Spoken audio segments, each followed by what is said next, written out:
سبحان الملك القدوس سبحان الملك القدوس سبحان الملك القدوس. Assalamu alaikum warahmatullahi wabarakatuh. Welcome to our weekly story. Today we're going to share with a story of 3 men trapped in the cave and how they got out. Don't forget to subscribe. Brother Umar, is it possible to use our deeds as a medium we can use to reach out to Allah for something we want? Yes, that is very possible. There's nothing wrong in asking Allah with our good deeds. And wouldn't it be regarded as showing off? No, not at all. It won't be considered as showing off.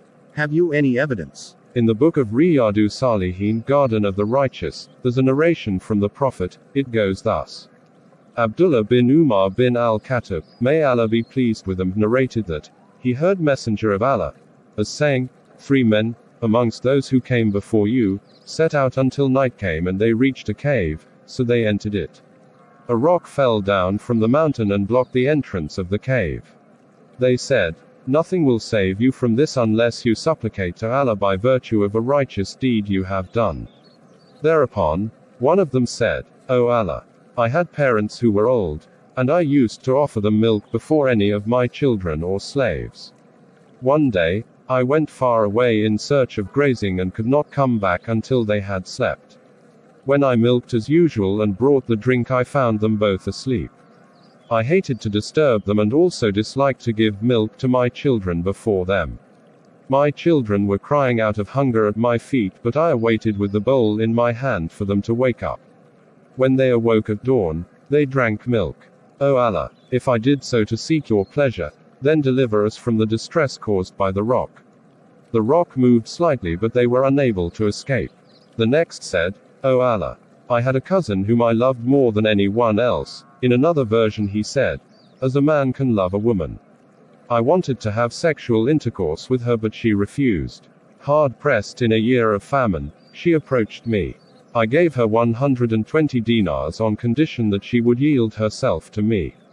She agreed, and when we got together for sexual intercourse, she said, fear Allah and do not break the seal unlawfully. I moved away from her in spite of the fact that I loved her most passionately, and I let her keep the money I had given her. O Allah, if I did that to seek your pleasure, then remove the distress in which we are. The rock moved aside a bit further, but they were still unable to get out. The third one said, O Allah, I hired some laborers and paid them their wages, except one of them departed without taking his due. I invested his money in business and the business prospered greatly. After a long time, he came to me and said, O slave of Allah, pay me my dues. I said, all that you see is yours, camels, cattle, goats and slaves. He said, O slave of Allah, do not mock at me. I assured him that I was not joking.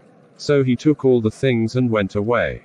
He spared nothing. O Allah, if I did so seeking your pleasure, then relieve us of our distress.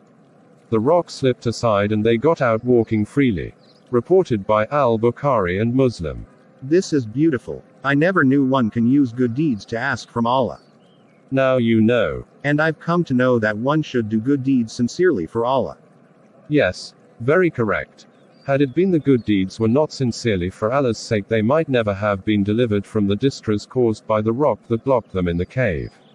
That's true. One should be sincere with his good deeds. May Allah reward you, brother, for this priceless hadith you shared with me. Ameen, and you too.